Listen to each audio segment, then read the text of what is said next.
Guys, ngayon nga pala ang gusto kong i-share sa inyo ay yung style na ginawa namin ni Mrs. na para makakuha kami ng bahay dito sa Canada, yung diskarte, um, para lang, gusto ko lang i-share sa inyo na baka lang sakali na makatulong sa mga nagnanais na makakuha rin ng bahay dito sa Canada, baka sakaling makatulong to, so gusto ko i-share sa inyo. Ang yun nga pala, nasa good nga pala yung anak ko. Inikot ko muna yan na, kasi minsan yung pag-ikot-ikot namin sa sasakyan, inikot ko siya sa labas. Nakakatulong sa kanya para makatulog. Kasi nahirapan akong patulogin minsan, kaya sinasakay ko sa sasakyan bago ikot kami. Yan, mamaya tulog na yan. So bago kami umakyat, gusto ko lang gumawa ng video para ma-share ko sa inyo to. So yun nga no, ang ginawa namin ni Mrs. na diskarte dito sa Canada. So bago nga pala yan, syempre, bago naman tayo pumunta rito sa Canada, 'di ba? Lahat naman siguro tayo, karamihan sa atin na pumupunta rito sa Canada as immigrant, lalong-lalo na yung mga TFW na katulad ko dati na bago pumunta dito, ang daming nating baong pangarap, 'di ba? Gusto natin magkaroon ng bahay dito sa Canada, gusto natin magkaroon ng magandang sasakyan, gusto natin magkaroon ng sariling bahay sa Pilipinas. Ang dami nating pangarap o negosyo. Ngayong nandito na tayo sa Canada, maiisip mo bigla na hindi pala madali, 'di ba? Mahirap na tuparin yung pangarap na baon natin. Ang hirap tuparin dito sa Canada. So, paano nga ba namin nakuha ni Mrs. yung unang goal namin na magkaroon dito ng bahay sa Canada? So, ang ginawa namin ni Mrs. syempre, diskarte. Tapos, syempre, kailangan focus ka sa goal mo. Kailangan yung mindset mo. Once na makarating ka dito, kailangan yung mindset mo nakafocus dito sa Canada. Ibig sabihin, kasi ang dami ko naririnig na o kakilala na once na makarating dito sa Canada, maka-stay lang ng 1 year or 2 years, gusto na agad umuwi o magbakasyon sa Pilipinas. Pero kung iisipin mo, ang laki ng magagastos mo, no, 'di ba? Pag umuwi ka ng Pilipinas. So, number one 'yon. Ito yung number one nga pala na ginawa namin ni Mrs. para makatipid kami. Ito, malaki na tipid namin dito. So, hindi agad kami umuwi ng Pilipinas. Bakit? Kasi yung time na kumuha kami ng bahay, 4 kami nun. So, ngayon 5 na kami. So, pero nung time kumuha kami ng bahay, 4 pa lang kami nun. Kung iisipin namin, 4 kami. Yung time na yun, sabihin na lang natin na 1,000 yung pamasahe ng araw, yung mga time na yon. So, 4 kami is 4,000, di ba? Kung meron akong cash na $4,000, ibabayad mo lang sa ticket. Imaginein mo yung 4,000 na yon, ang laki ng bagay para makapag-down ka sa malaking bagay na masisave mo para may pandagdag sa mai-down mo sa bahay, 'di ba? Kung credit card naman ang gagamitin natin sa pagbili ng ticket, alam niyo maraming factor yung maraming sanga-sanga pag gumamit ka ng credit card. Una, pag hindi mo nabayaran yung minimum payment ng credit card mo, maapektuhan na lahat yan. Maapektuhan yung credit history mo. Tapos, sabihin na nating maapektuhan yung credit history mo, maaring mapautang ka ng bangko pero yung interest rate na ibibigay sa'yo ang laki, or maaring hindi ka pautangin. Tapos, kung pautangin ka man, maleles yun, mababawasan yung pautangin sa'yo. Ang pinaka worst pa doon ay yun nga, maapektuhan yung credit history mo, di ba? Syempre, hindi lang naman sa pamasahe magkatapos yun, gagastos ka rin doon. Kaya isipin nyo guys, baka pamasahe at yung magagastos nyo, baka sabihin na lang natin pinakamalit na siguro $10,000. Isipin nyo guys, ang laking bagay noon na masasave nyo para maipandagdag sa pang down payment nyo sa bahay. Yun yung number one na ginawa namin. Focus kailangan naka-focus ka dito sa Canada. Hindi yung mindset na gusto ko magbakasyon. Alam niyo yun, nakaka 1 year ka pa lang dito, 2 years, 3 years. Ano yun guys, medyo para sa akin lang opinion ko, medyo hindi mo matutupad yung pangarap mo na magkaroon ng bahay dito sa Canada kung ang mindset mo ay laging ganun. Kailangan lang yon, number one, focus ka din dito sa Canada. Yung tanggapin mo na nandito ka, kasi kagaya nga ng sabi ng mga ibang Pilipino na nandito tayo nasa Pilipinas tayo, gusto natin pumunta dito. Tapos nandito na tayo, gusto naman natin umuwi. So buti na lang nakafocus kami ni Mrs. sa goal namin na magkaroon ng bahay. Yun, number 1 yun.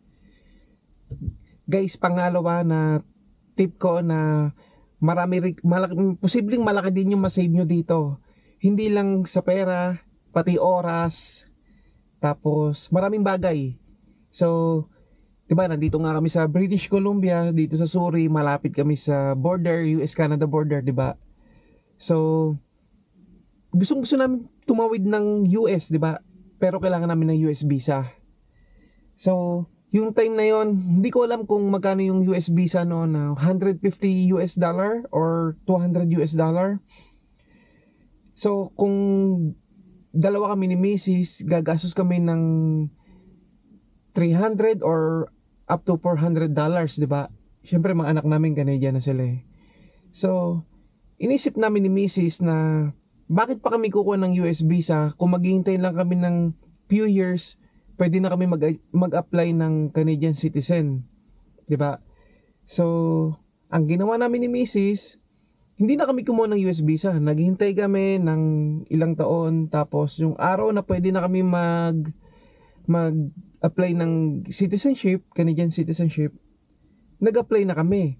So, ibig ko sabihin, ang nasave namin doon ay yung pera na pangkuha ng US visa, tapos yung time na mag-fill up ka ng US visa application, tapos yung time na magpapa-appointment ka sa kanila, 'di ba? Pupunta ka doon, tapos kailangan mo pang may interview. So nakasave kami sa pera, sa oras. Saka alam niyo na pati yung sa Canadian citizenship. So kung kumuha kami ng US visa bago kuha pa kami ng Canadian citizenship, doble-doble yung magagastos namin, di ba? So, yun. Sa karamihan sa kakilala ko dito, once na makakuha ng US visa, tinatamad ng kumuha ng Canadian citizen. Hindi ko alam.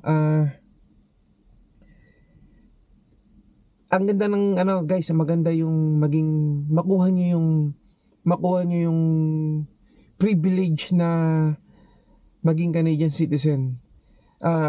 May share ko lang, pumasok ako dito as TFW, temporary foreign worker. Ang unang trabaho ko, unang bagsak ko ay sa Calgary, Alberta. So diyan ako napatira sa may Northeast. Tapos ang trabaho namin ay night cleaner sa Superstore. So na-assign ako diyan sa Northeast Superstore. Tapos pinakamatagal ko sa Huntington Superstore. Panggabi kami palagi diyan na 11 to 7 AM. So marami pa akong napag-dutyhan diyan na Superstore. Kaya yung time na yon wala pa yung Balzac Mall diyan.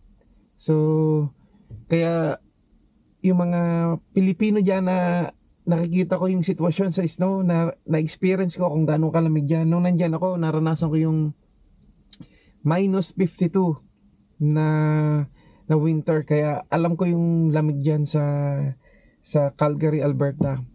So yun nga guys, yun, from TFW, temporary foreign worker, hanggang sa makuha ko yung privilege na maging Canadian citizen, iba yung pakiramdam. masarap sa pakiramdam na from, hindi ko alam, para sa akin na parang as TFW, ikaw yung nasa pinakababa na status, tapos makuha mo yung pinakamataas, maging Canadian citizen ka, iba sa pakiramdam.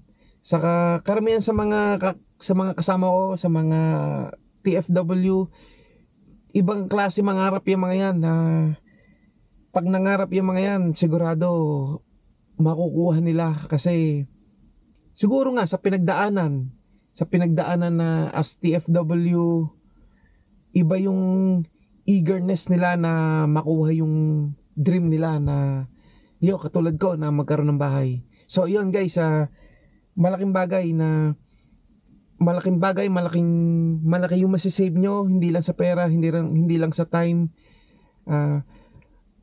Ang ginawa namin yun nga guys, hindi na kami kumuha ng US visa, diretso na sa Canadian citizen. Hindi na namin naranasan yung mag-renew ng PR card guys. Hindi ko na naranasan yon. Nung nagkaroon ako ng PR card, after 3 years, 190 days ata yun, apply ng Canadian citizen. So, nakasave kami sa application sa US visa, sa pag-renew ng PR card, 'di ba? Sa oras na pag-fill up ng application. Yan guys, malaki masasave nyo doon. Pangalawa yon. Guys, yung pangatlong ginawa namin ni Mrs. Ito, malaki din yung masasave nyo rito. Lalo na sa mga mahilig mag-shopping dyan. So, iniwasan ko talagang magpunta ng mall. Kasi ako talagang napakahilig kong mag-shopping. Si Mrs. hindi siya mahilig mag-shopping. Pwede nga kay Mrs. na nasa bahay lang. Pero ako, yung tipong pag day off, gusto ko labas, punta ng mall, shopping. Alam nyo, iniwasan ko yon kasi kung lalabas ka, sabi mo na lang kahit hindi ka mag-shopping, siguradong gagastos ka ng baka $100 to $200 sa pagkain pa lang, di ba? Ganun yung posible mo na magastos, hindi pa kasama yung shopping doon. Ako talaga, napakahilig ko eh. Kahit ano, sapatos, cups, damit, pantalon, mahilig ako mag-shopping. Pero, iniwasan ko yon kasi binago ko yung mindset ko na pag hindi ko binago yung mindset ko o hindi ko binago yung hilig ko na mag-shopping, hindi ko makukuha or matagal ko pa bago ako makaipon, matagal ko bago maipon yung pang down payment sa bahay. Kasi imagine guys, every week kung mag-spend ka ng $100, $200 to $300 in 1 week, so 3, 6, 9, 12, so meron kang 1,200, di ba? Or sabihin mo na lang $500 na lang in 1 month kung hindi ka mag-shopping. Malaking bagay yon, di ba? Sa loob ng isang taon, ang laking pandagdag doon sa pang down payment mo sa bahay. So yung mga kaibigan nga namin na sinasabihan kami na enjoy nyo naman yung sweldo nyo, wag nyong tipirin yung sarili nyo, di ba? Yung mga ganun. Pero ang sa isip-isip na lang namin ni Mrs. na ito nga yung ginagawa namin. Nagsisave kami para makuha namin yung pinakagusto namin. Kasi mas magiging masaya kami ni Mrs. Mas magiging, alam niyo yun, makukumpleto yung pangarap namin kung magsisave kami ngayon tapos makukuha namin yung pangarap namin bahay, di ba? So, yun guys, nakatulong sa amin yung hindi pagpunta ng mall, di ba? So, after naman noon, nung nakakuha kami ng bahay, punta ka ulit ng mall. Ngayon, syempre, marunong na akong gumastos kung papaano, kung may sobra ng konti, pwedeng pang mall, di ba? At least, ang sinasabi ko lang sa inyo guys, yung first step para lang makakuha tayo ng bahay, pang down payment. Kasi iba yung guys, iba yung feeling ng may bahay. Alam niyo yung kahit ano yung pagod niyo sa trabaho, pag uwi niyo ng bahay, may masasabi kayo na, oh, parang worth it yung pagod nyo, worth it yung pagtatrabaho nyo ng ilang oras. Dahil itong bahay na inuwian mo ay sa'yo. Masarap sa pakiramdam. Yan. Saka guys, yun nga pala, yun. Nakatulong din sa amin yung yung double job ko. Yun, malaking tulong din talaga yun. Overtime ko sa trabaho. Alam nyo, yung mga na overtime ko, tapos yung extra trabaho ko, yung sweldo ko doon, iniipon namin yon. Hindi namin iniisip na meron akong part-time, saka overtime. Basta yun, automatic yun. Sinesave na namin yon para parang sa pang down payment ng bahay. Saka alam nyo, nakatulong din sa akin yung napalibutan ako ng mga kasamahan ko na alam niyo yun, malawak na yung kaalaman nila sa buhay dito sa Canada. So walang masamang gayahin o pakinggan yung mga, sabihin na nating mga talagang matatagal na rito sa Canada. Yun ang nakatulong din sa akin, yung napalibutan nila ako na mga retiring age na sila. Tinuruan nila ako yung mga diskarte dito sa Canada, kung paano ko i-save yung pera na para makakuha ko ng bahay. Tinulungan nila ako, pinaliwanag sa kanila yung hindi ako masyadong fan ng mga, alam niyo, mga RRSP, pero guys, kumuha pa rin ako noon. Alam niyo, yun yung ginamit kong pang down payment sa bahay, yung RRSP. Yun guys, walang masamang makinig, hindi masamang makinig sa mga tao na matagal na rito sa Canada. Sa mga, kung wala kayong ganong colleagues or wala kayong ganong kakilala sa mga vlog ni, panoorin nyo guys si Kuya Puto Mendoza in Canada. Yun, yung mga sinasabi niya sa vlog niya, yun yung mga narinig ko sa mga kasamahan ko na dito na tumanda sa Canada.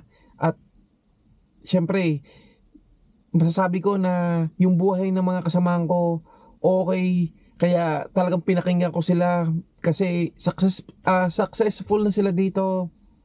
Alam niyo yun na ngayon retired na yung, wala na sila, pahinga na. Ibig sabihin na nag-retire na sa trabaho. So ngayon ina-enjoy na nila yung buhay nila.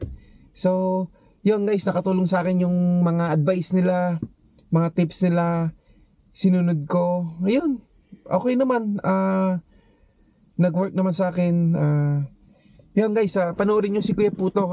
Yung mga in-advise sa akin ng mga kasamahan ko, naririnig ko rin kay Kuya Puto. Tapos syempre may mga dagdag ngayon kay Kuya Puto na kinukuha ko rin. Marami kayong matututunan doon sa pagkuha ng bahay. Panoorin nyo yung vlog niya. Yun guys, ngayon iakyat ko na yung anak ko sa taas. Sana naintindihan niyo yung sinabi ko. Sana may nakatulong ako sa inyo kahit konti. Yun, focus lang tayo sa goal bago, alam nyo, work wisely, spend wisely. Yun ang buhay dito sa Canada. Dapat maging wise tayo sa paggastos. Hindi basta-basta, 'di ba? Para matupad natin pangarap natin. Yun guys, sana nakatulong ako sa inyo konti. Tapos sana may nakuha kayong konting idea sa mga sinabi ko. Saka sana naintindihan nyo. Salamat sa panonood nyo at ingat kayo palagi.